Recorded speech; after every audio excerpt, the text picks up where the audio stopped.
après mon petit périple à l'ouvrage du A3 de l'Attirement, je passe ici à côté de l'ouvrage du Bois du Four, qui est un ouvrage monobloc, comprenant plusieurs créneaux, tourelles.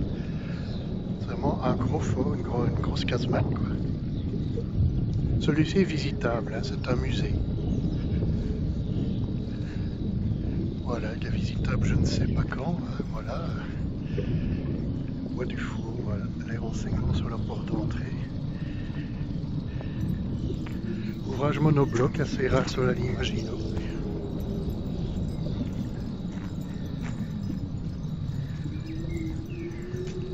Voilà, on a les renseignements ici.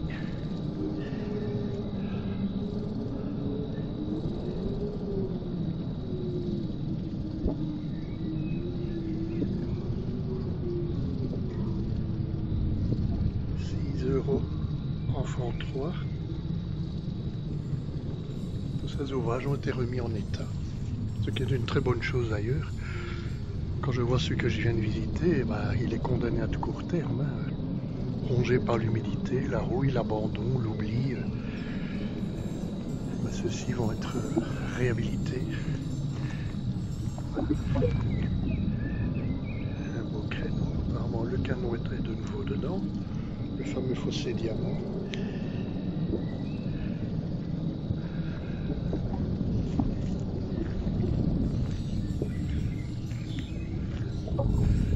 Cette grande chose ici, en fait, c'est un projecteur installé juste avant la guerre. Ça permettait d'éclairer son angle de tir. Ça a été installé juste avant la guerre. C'est une belle pièce en tout cas.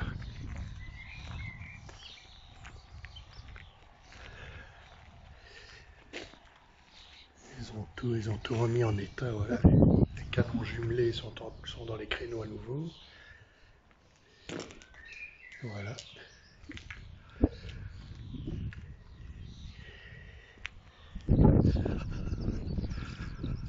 C'est une association qui aide à les réhabiliter.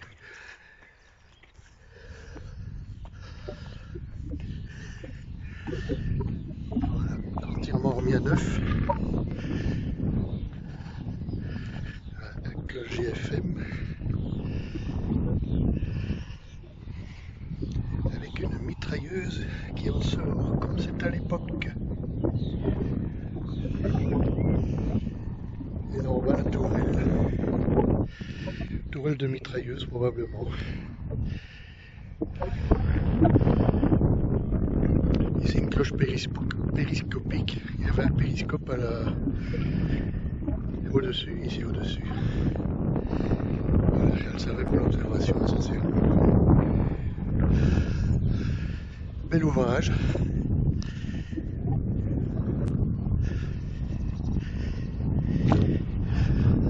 Évidemment, installé sur un point haut pour avoir énormément de vue. Voilà, ici encore une des cloches GFM entièrement remise en état. Donc voilà, ici c'est probablement juste un tunnel qu'ils ont mis, à mon avis. Il est équipé de mitrailleuses et de canons. Très bel ouvrage.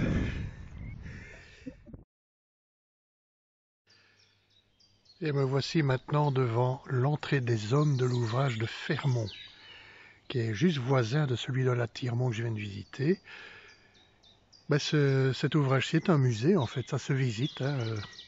En mai-juin, c'est uniquement le samedi et le dimanche après-midi. Et en juillet-août jusqu'à septembre, c'est pratiquement tous les jours, entre 14 et 15h30. Ça vaut vraiment la peine. On déambule dans les galeries avec le petit train. Donc tout était remis dans l'état qu'ils l'ont trouvé en 1940, quoi. Et bon, on peut un peu voir à l'intérieur, voilà.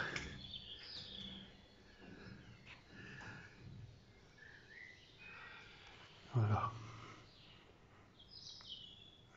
On voit que le fort est occupé, hein. C'est un musée. Le fameux fossé diamant. Les créneaux. les antennes pour les communications radio.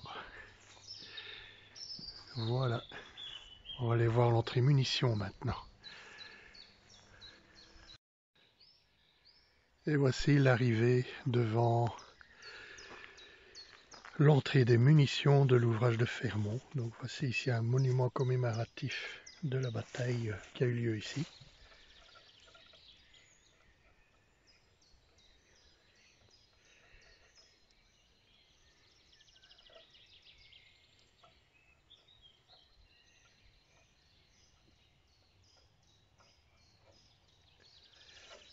Voilà.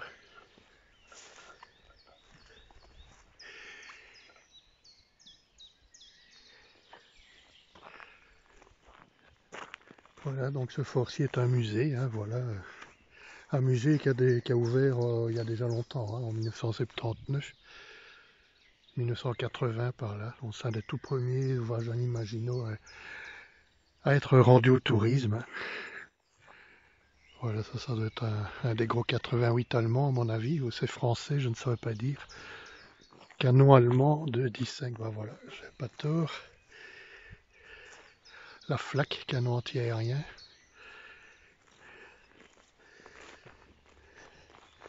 Et ici, ça c'est une pièce typiquement belge. C'est ce qu'on appelle l'élément cointé. Ce sont des défenses anti-chars que la Belgique a construit et placées entre Louvain, Wavre et Namur. C'est une construction typiquement belge. Ça servait à stopper les chars en fait.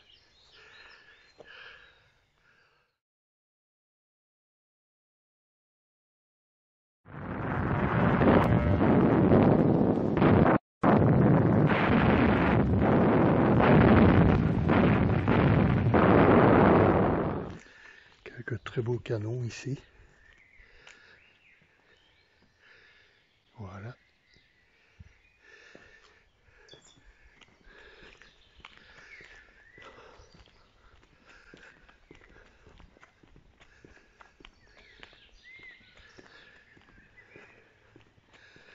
Encore un magnifique canon, probablement allemand à mon avis.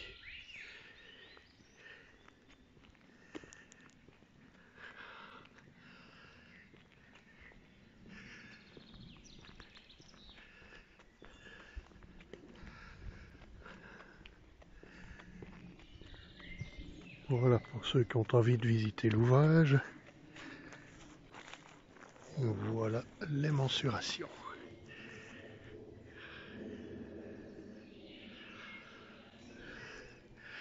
Et voilà la fameuse casemate d'entrée munitions.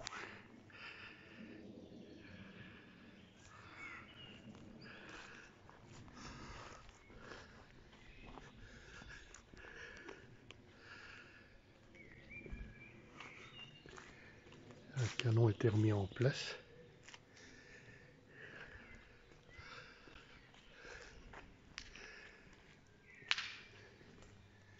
Et voilà l'entrée.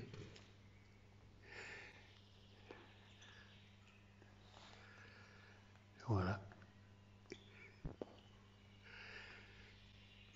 C'est pas en très bon état, ça a besoin d'un coup de pinceau. Enfin, au moins c'est propre.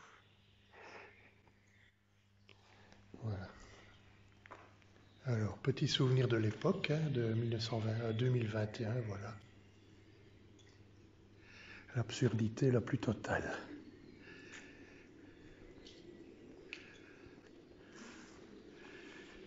Voilà. Voilà, ici j'arrive devant l'ouvrage de la Ferté-sur-Chière, le dernier ouvrage de la ligne Maginot, l'extrémité de la ligne Maginot. C'est un ouvrage qui a énormément souffert entre le 15 et le 19 mai 40. On voit ici les rangées de rails anti-chars et barbelés qui sont encore en place. Voilà, tout est resté en place en fait. Comme c'était le dernier fort de la ligne Maginot, les Allemands sont passés par les Ardennes, comme j'ai dit tout à l'heure. Eh bien, ce fort est assiégé à partir du 15 mai 40. Mais ce n'est pas un gros ouvrage comme la Tiremont-Fermont, c'est un petit ouvrage, il n'y a que 2 blocs. Et ce sont eux qui ont ramassé la totalité de l'attaque allemande. Le fort est assiégé pendant 3 jours, bombardé, attaqué, isolé. Et pour finir, au lieu d'être pris, ce sont les 107 hommes qui occupaient cet ouvrage qui sont morts asphyxiés dans les dessous, dans les galeries souterraines, par manque d'oxygène, suite aux bombardements fréquents, incessants contre l'ouvrage. Les hommes ont fini par mourir asphyxiés. Il a fallu les extraire pendant les mois précédents, pendant les mois qui ont suivi l'armistice. Bon, cet ouvrage en fait est un cimetière, si on peut dire. Voilà, aménagé en musée, il n'est pas ouvert pour le moment.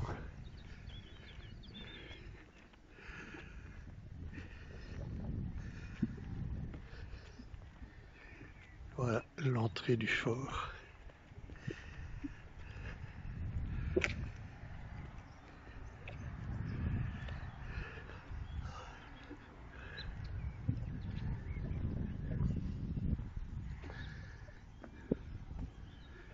Un ouvrage qui a été construit un peu après les autres, c'est ce qu'on appelle les nouveaux fronts. L'ensemble à l'Imaginaux a été construit entre 29 et 34 plus ou moins. Ceux-ci ont été commencés seulement à partir de 1934. Donc voilà.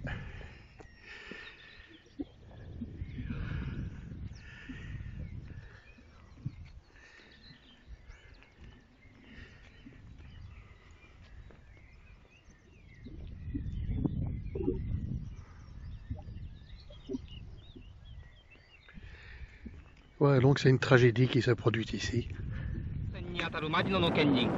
ドイツ鋼鉄部隊は陰任24年雪辱復讐はこのひとときにありと猛然としてこれに襲いかかりました。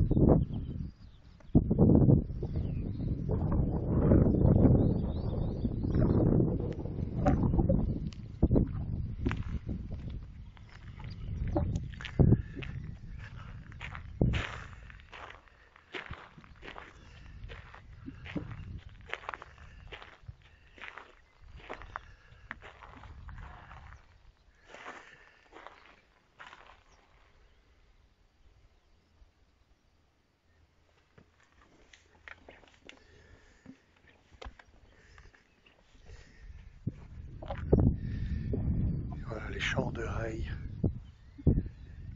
du fort.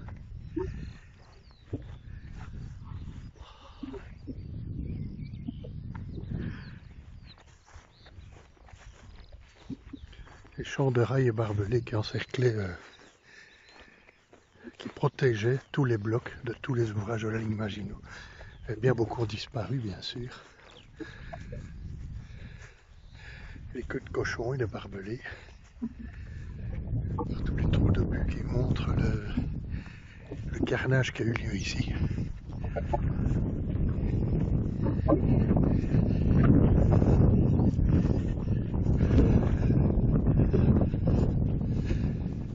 On a retrouvé 107 corps dans les galeries ici.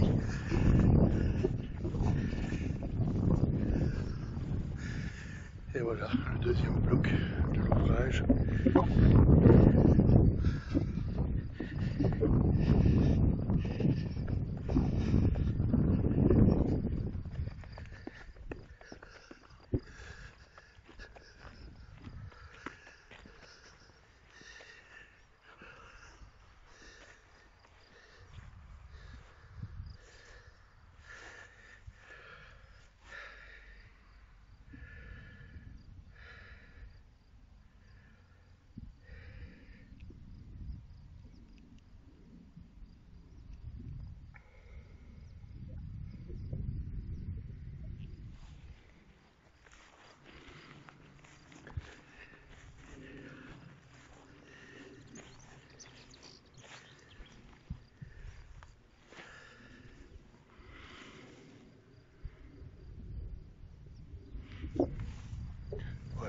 Inutile de faire des grands discours.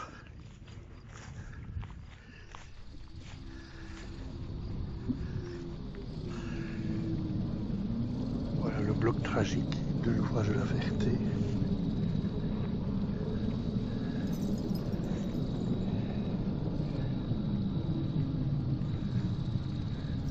Ça a l'air ouvert.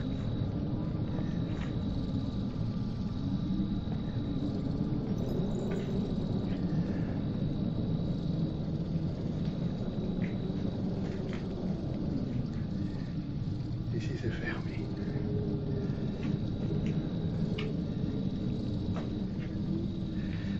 Ben voilà,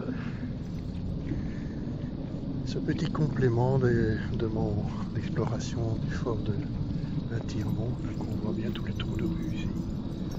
Ça a été laminé pendant plusieurs jours. Laminé par les bombes, les obus. Les soldats sont morts dans les souterrains de l'ouvrage. Par étouffement, si on peut dire, comme c'était un petit ouvrage à 2 blocs, mais qui a ramassé une attaque digne des gros ouvrages comme Fermont et autres. Voilà, la tourelle au-dessus qui est restée hors, qui a sauté au-dessus de son socle et qui n'a plus pu se défendre. Donc voilà. On a fait un mémorial maintenant, donc c'est très bien. Voilà, ici que s'achève notre